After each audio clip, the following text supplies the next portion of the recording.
Bismillahirrahmanirrahim. Elhamdülillah. Elhamdülillahi Rabbil alemin. Vessalatu vesselamu ala eşrefil enbiya'i vel murselin nebiyyina Muhammed ve ala alihi ve ashabihi ecma'in. Assalamu alaikum ve rahmetullahi ve berekatuh. Hurmatlı yurtdaşlar, жаратқан берілді Аллах Тағала бардығыстың günahlarımızı geçirsin.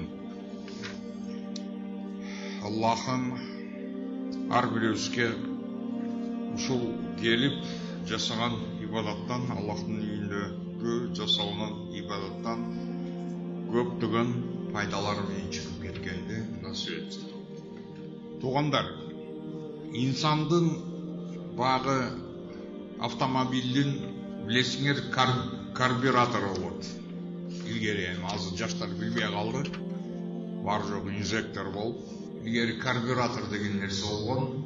Ошол карбюратордун заслонкасы болгон, клапандар жабылып калса, жиклерлору толуп тыгылып кала турган болсо, ошол жерден топливо өстөн машина жөтөлүп каккалып баштачу эле. Ошол сыяктуу эле бүгүнкү тирүү адамдын, урматтуу бир туугандар, Аллах Субханаху ва Тааланын берген, жараткан Аллах Тааланын берген жүрөгү бар. Ошондуктан мына ошол жүрөк менен Аллах Таала Кур'ан Керимдин бир аятында айтып атат: "Фала ятадаббарунал Кур'ана ам ала кулубин акфалуха." Куранды булар мындай ой жүгүртүшү, ойлонуп көрүшпөйбү, же болбосо бул инсандардын жүрөктөрүндө култтар коюлганбы деген Аллах Тааланын ушундай айткан бир сөзү бар. Туугандар, бул жерде азыр кеп мындайда биз бирөөнү, жаштарды, балдарыбызды эгер жебелеп уруша турган болсок, сен башыңда бир мээң барбы, акылың барбы деп мына ошентип урушабыз. Эми чындыгында Аллах Субханаху ва Тааланын мынакей Рауд сүрөсүндөгү келген аятына мен токтолуп кетемин. 3-аятында Аллах Таала айтып атат: "Ва ятафаккаруна фи халқис самавати вал арди, Раббана ма халакта хаза батила." Жараткан Аллах Таала мына ушул аятында айтат: жер жана асмандардын жаратылышында булар ой жүгүртүшөт. Rabbana ma halaqta hada batila. Анан ошол ой жүгүрткөн адамдардын жүрөгүндөгү пайда болгон, мына ошол ой жүгүртүүнүн натыйжасында пайда болгон булардын тыянагы эмне болот? Rabbana ma halaqta hada batila. О жараткан Кудай, сен бул нерселерди жөндөн жөн сен жараткан эмессиң деген тыянак чыгат. Жөндөн жөн жараткан эмессиң деген тыянак чыгат. Туугандар, мына ошол көпчүлүк адамдардын ортосундагы тартыш маселе эмнеде келип чыгып жүргөн? Адам мына ошол мээ менен ой жүгүртөбү, же болбосо адам жүрөк менен ой жүгүртөбү депчи. Бирок Кур'ан аяттары бизге айкын, ачык далил болуп атканы, адам заты жүрөгү менен ой жүгүртөт. Акыл менен ой жүгүртпөйт. Акыл адам заты үчүн бул, туугандар, бул конкретный багы кол сыяктуу же бут сыяктуу болгон инструмент сыяктуу, мына ошол акыл жүрөктүн буйругун аткара турган, мына ошондой функцияга ээ болгон орган деп биз билишибиз керек. Абу Дарда радиаллаху анхунун айткан бир сөзүндө айтат: "Тафаккуру саатин хойрун мин киями лейлетин." Bir saat ой жүгүрткөндүн bir түн туруп намаз окугандан көрө абзелдик экен. Bir түн. Бишрул Ахафи айтат: эгерде адам заты ой жүгүртүшкөндө, жараткан кудуреттүү Аллах Таалага болгон булардын күнөөлөрү жоголуп кетмек дейт. То есть эгерде чыныгы адам ой жүгүртсө, бул адамдар күнөө иштерин жасабай коюшат болчу дейт. Туугандар, мына мисалы Ароф сүрөсүнө көңүл бурабыз. 146-аяты. Жараткан Аллах Таала эмне дейт? سأصرف عن آياتي الذين يتكبرون في الأرض بغير الحق. Tekeberlik жасаған, жер бетінде текебер болып жүргендерді, то есть бұл жер бетінде текебер болғандарды біз тура түсінуіміз керек. Текебер болу бұл высокомерие. Жер бетінде болған текебердік. Конечно, бұл асманға шығып текебердік қыла албайды. Жер бетінде текебердік қыла тұрған болса, мына өзіне оқшаған жынсына бұл текебердік жасашы мүмкін. Мына ошол адамдардың арасында текебердік жасашы мүмкін. Бигойрил хақ дейді. Аллах Таала айтып отыр, бигойрил хақ. Ешқандай ақысыз дейді. Бұлардан бұл нәрсеге болған право жоқ болчу, хукук жоқ болчу. Ошондай текебердик кылгандарға. Бұл жерде Аллах Субхана ва Таала айтып отыр, "Саасрифу ан аяти". Мен өзімдің аяттарымдан мына ошондой текебер болған адамдардың жүректерін буруп коёмун дейт. Мына ушул жерде биз көрүп атабыз. Аллах Тааланын аяттарынан жүрөгүн буруп койгон кезде ошол инсандын эми келечек кадамдары, ошол текебер болгон инсандардын келечек кадамдары, анын жакын или болбосом горизонттогу алыстагы перспективасы удачный болушу мүмкүн эмес. Кыйын сынган адамдардын акыбалын көп убакыт, көп мезгил өтпөй туруп эле биз ушул дүйнөдө эле көрүп атабыз. Аяк эмне менен аяктап жаткан. Бирок бул жердеги мен сиздердин көңүлүңүздөрдү тартайын деген нерсем, туугандар, мына ушул жерде адам ой жүгүртүү мына ушундай улуу неаматтан кур калып атканын мен ошону айтмакчы болуп атам. Адам ой жүгүртүү неаматынан кур калып атат. Ой жүгүртүү. То есть разумдан бул кур калып атат. Разумдан кур калган кезде адам заттын акыбалы эмне болуп атат? Адам заттын акыбалы мына ошол жүрөгү менен Аллах Субхана ва Тааланын аяттарына ой жүгүртүү, мына ошондой неаматынан кур калгандан кийин Пайгамбарыбыз Мухаммад саллаллаху алейхи ва салламдын талимдерине кулак салуудан кур калгандан кийин бул инсанда тура bir рассудок калбагандан кийин разум жок. Бул инсандан Аллах Субхана ва Таала буруп коюп атат. "Саасрифу ан аяти аллазина ятакаббаруна фил арди". Жер бетинде текебер болуп жүргөндөр деди. Жер бетинде текебер болуп жүргөн. Текеберлик дегендин определениясын, так определениясын Пайгамбарыбыз Мухаммад саллаллаху алейхи ва саллам өзү айтып кеткен. Расулуллах саллаллаху алейхи ва салламдан сахабалар сурашып атпайбы? "Я Расулуллах, эми биздин арабызда ушундай адамдар бар. Алардын кийген кийимдери аябай кооз болгонду каалашат.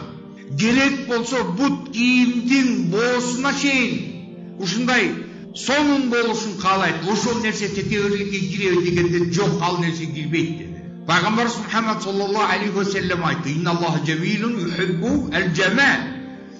Аллах Субхана ва Таала кооздукту сүйөт деди.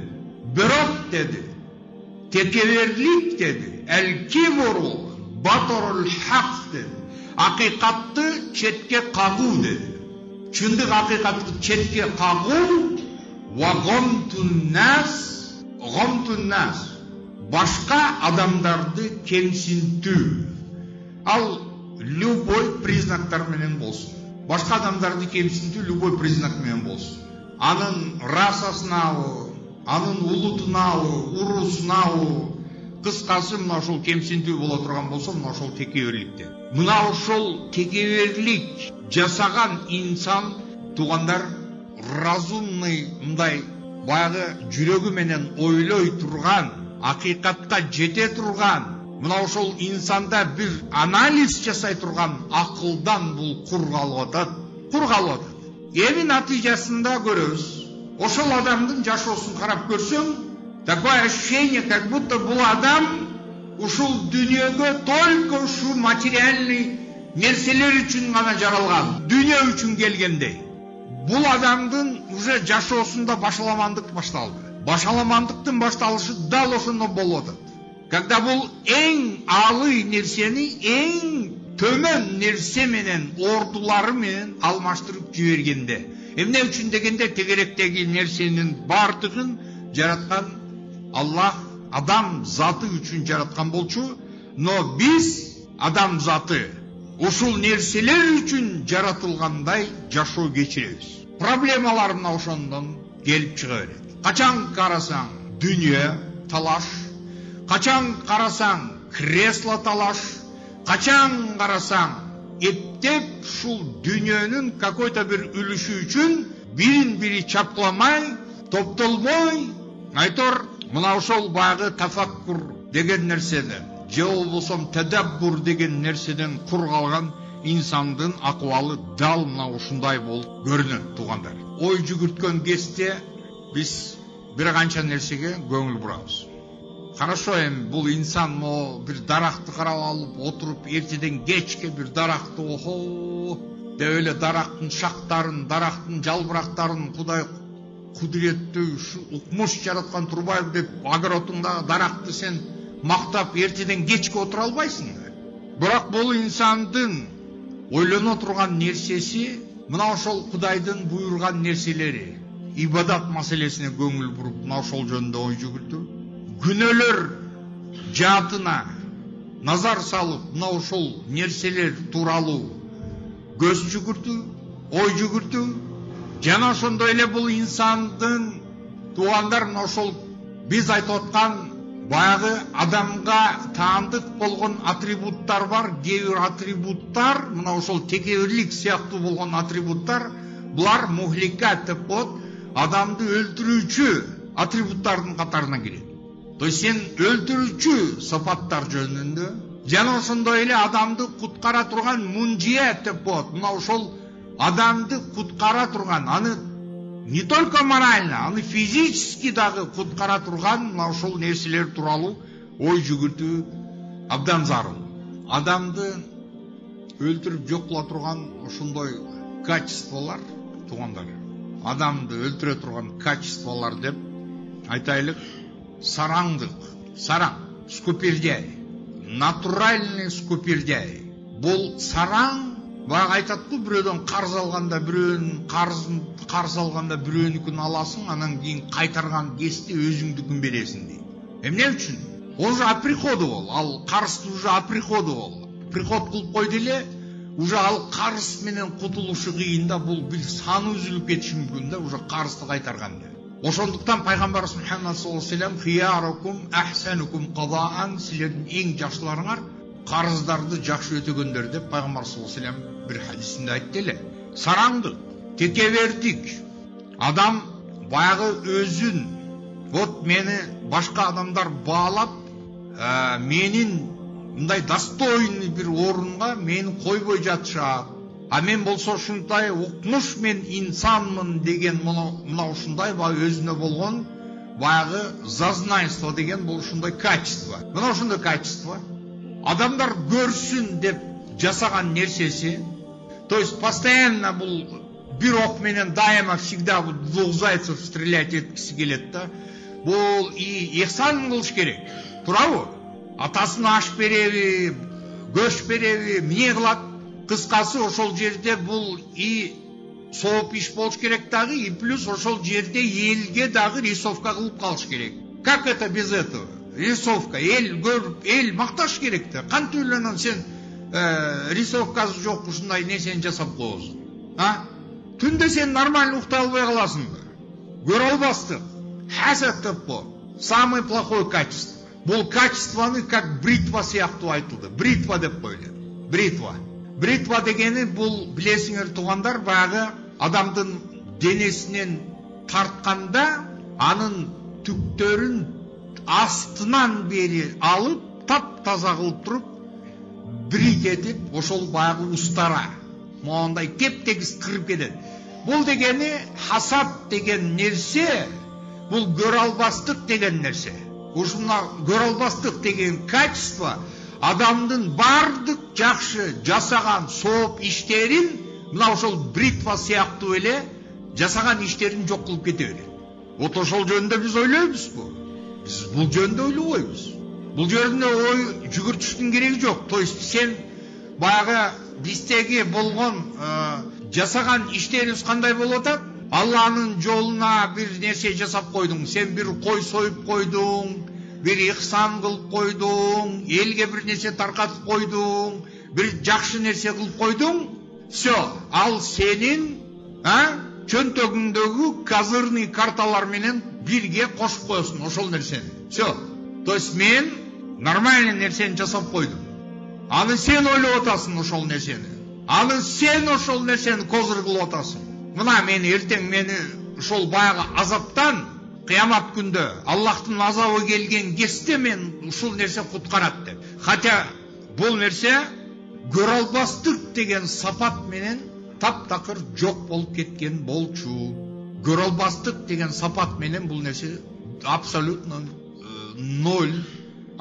нольго айланган. Мына ушул нерселер тууралуу ар бир мусулман адам каждый ежедневно ойлош керек. Аллахты зикир кылуу дегени, туугандар, мына ошол Аллахты зикир кылгандын ичине мына ушул нерселер да кирет.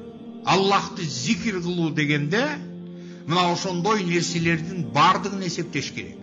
То есть адам өзү эсептеш керек. Ошондой моундай самый багы убийственный ушундай бир качестволордон, адамды өлтүрө турган качестволордон бул арылганбы же жокпу? Же бул адамда бул постоянно присутствовать эткен бул же болбосо адамга биротоло жабышып алган атрибутпу? Бул нерсени ойлош керек болчу. Жок, а чё думать? Зачем думать? Эмне кереги бар ал жөнүндө баш катырып, жетет да сен келдиң там раз, два, три, четыре физзарядканы жасадың да, кеттиң да, и дальше кете бересиң жашооңдо. Билесиңер го, көпчүлүк айтып калат, бул намаз, бул гимнастика экен, суставтарга пайдасы бар экен деп ушундай багы полезный, багы медицинский жактан болгон пользаларын келтирип башташат. Орозо, диета турбайбы бул, канча ооруудан арылат экен. Субханалла, сен бул гимнастика эмес бул сага. Раз, два, три отжался и андай движение бул гимнастика эмес, бул Аллахтын алдындагы болгон поклон. Жараткан кудуреттүү Аллах Тааланын алдында сен сыйынып атасың. Сен өзүңдүн конкретно Аллахтын алдында кул экениңди сен мойнуңа алып туруп ушул нерсени жасап атасың. Так соответствовать этпейсиң ошол нерсеңе. Гимнастика катары воспринимать эткендерге нормально. Ал раз поклон жасайт да чыккандан кийин бул адамга дальше арам ишти кылганы легче. Зачем думать? Багы билесиңерби, огонь и вода деп коет. От менен суу. От менен суу бул экөө бири-бирине ушул противостоять эткен нерсе. От менен суу. Ушул сыяктуу эле бул адамдагы болгон ошол жакшы качестволор менен мына моундай баягы идиотский привычкалары мына ошол от менен суу сыяктуу күрөшүп турат. Албетте мына ошондой баягы бири-бири менен болгон тирешүү бул инсанга дискомфорт жеткизип атат. То есть бул адамды кыжалат кылып атат. Кыжалат болбош үчүн он должен забыть или хорошее должен забыть. Жаманды жашап кете бериш керек. Все нормально, все норм, все ровно депчи. Тоба убагы келгенде тоба кылып алам, Кудайдан кечирим сурап, Кудай кечирет. Же болбосо мына ошол жамандарды ташташ керек дагы жакшылыкка өтүш керек. Потому что мынаки тоба кылам, мен эртең намаз окуп, эртең мен оңдоламын, эртең мен аябай жакшы адам болуп каламын деп ошентип жүргөндөрдүн канчасы бул дүйнөдөн көз чумуп өтүп кетти. Ичине батпаган арманы менен өтүп кетишти. Азыр бул жерде полный интрига менен жашоо кечирилет. Самый адамдардын арасында самый идиотский, самый беспонтовый мына ошондой качестволор, качество деп да айтыштын кереги жок. Ошондой именно ошондой кылык жоруктар ошол кругта, ошондой кругта, беспонтовый кругтун ичинде это самый деловой, самый умный, самый шарящий человек болуп эсептелип атат. О, красавчик дейт да. Красавчик, вот карасаң, он ушундай вокруг пальцев обвел. красава дейді да, вообще молодец. Мындайды кылыш үчүн да талант керек да. Сенде бар андай талант? Жоқ, сенде талант анчалык жоқ. Зато у него есть. Ой жүгүртүү, күнөөлөргө тооба кылуу, бушайман болуу. Адам күнөө иш жасадыңбы, обязательно бушайман болушуң керек ошол нерсеге. Потому что бушайман болуу, таубатун насух, калыс тообалардын бир шарты жасаган сен поступоктарыңа бушайман болуу, бул биринчи условиясы. Кантип сен ошол нерседе отурасың да даже мойнуна алган жоксуң да, не, мен нормально эле, просто Кудай кечир мени. Андай болбойт да. Калыс тооба болуш керек. А калыс тооба болуш үчүн ал адам ошол жасаган күнөөсүнө бушайман болуш керек. Бул адамдын эми башына түшкөн сыноого бул сабыр кылыш керек. Жараткан кудуреттүү Аллах Тааланын берген нематтарына шүкүр кылыш керек. Жакшылыктарына шүкүр кылуу керек. Ошол баягы өткөнкү биз темаларыбызды айтпадыкпы? Аллахка болгон үмүт менен Аллахтан болгон коркуу сезимдери. Мына ошол ортосундагы балансты кармаш керек. Коркуу менен үмүт кылуу сезимдин, мына ошол сезимдердин балансын сөзсүз турда кармаш керек. Дүйнөдө ач көз сараң болуп, байлыктын көтүнөн куа түшүп, ошол нерсенин гана артынан жүгүрүп кетпестен кичине жок дегенде ошол нерседе норманы билүү керек. Жасаган иштер калыс болуш керек. То есть баягы одной стрелой двух зайцев деген нерсе болбойт. Сен и коёнду атып ал, и бул жерден еще дагы башка иштериңди бүтүрүп ал. Андай болбойт. Сен Аллах үчүн эгерде ихсан кылып атасыңбы, анда сен ихсан кыл. Сен Аллах үчүн мынакей орозо айында ифтар берип атасыңбы, дасторкон жайып атасыңбы, анда сен Аллах үчүн кыл ошол нерсени. Колуңан келишинче сен жүрөгүңөн ошол баягы рия деген, адамдар көрсүн, адамдар мактасын деген сөздөн мына ошол нерседен жүрөгүңөн сактанып, Кудай сактай көр, ошол сапаттан Кудай сактай көр деген ошондой качество сен жүрөгүңдө болуш керек. Калк менен болгон мамиледеги мамилеңди оңдошуң керек. Калк менен болгон мамилеңди. Эми түшүнүктүү, биздин бүгүнкү ушундай ушундай состояниеде жумшактык мамиле за слабость принимает. Боорукерлик кылып койсоң, за боязнь принимает. Боится, значит уважает. Андай эмес. Жараткан Аллах Тааланы сүйгөндү үйрөнүшүбүз керек. Аллах Таалага сүйүү, Аллах Таалага моюн сунуу, мына ошол нерсени тууралуу көбүрөөк биз ойлошубуз керек, эстешибиз керек. Аллах Таалага дуа кылабыз. Жараткан Аллах Субханаху Таала толук шифа берсин, балдарынын бактысына эсен аман үйүнө толук сакайып кайтып келгенде Аллахым өзү насип эткин. Жараткан мээримдүү Аллахым ошол кыйналган эжебизге дагы Аллахым жардам бергин.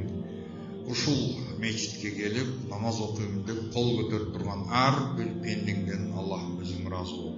Жашоодо адамдык табиятыбыз менен кылган иштерибиз толтура, күнөөлөр, жакшы иштерибиз бар жокту аралаштырып мынакей ушул алсыз пенделериң жүрөт Кудайым. Аллахым ушул мечиттен чыгар заман күнөөлөрүбүз төгүлгөн абалда чыгып кеткенде жеңилдеп чыкканды бардыгыбызга Аллахым өзүң насип эткин. Кудайым өтүп кеткен ата бабаларыбыз, жакындарыбыз, туугандарыбыздын жаткан жерлерин жайлуу кыл. Алардын инсандык табияты менен ушул дүйнөдө сенин алдыңда кемчиликтер жасаган болсо, Аллахым өзүң мээримдүү затсың, алардын күнөөлөрүн Кудайым кечиргин. Элибизге, журтубузга, мамлекетибизге Аллахым түнчтүк амандык бергин, биримдик бергин. Ушу элибизге Аллахым өзүң ынтымак бергин. Аллахым элибизге ынтымак бергин. Аллахым элибизге ынтымак бергин, ынтымак, биримдик бергин. Көрө албастык деген нерседен Аллахым өзүң бизди тазалачы жараткан мээримдүү Аллах. Аллахумма салли ва саллим ва барик аля набийина ва хабибина саййидина Мухаммад ва аля алихи ва асхабихи ва rahmetika.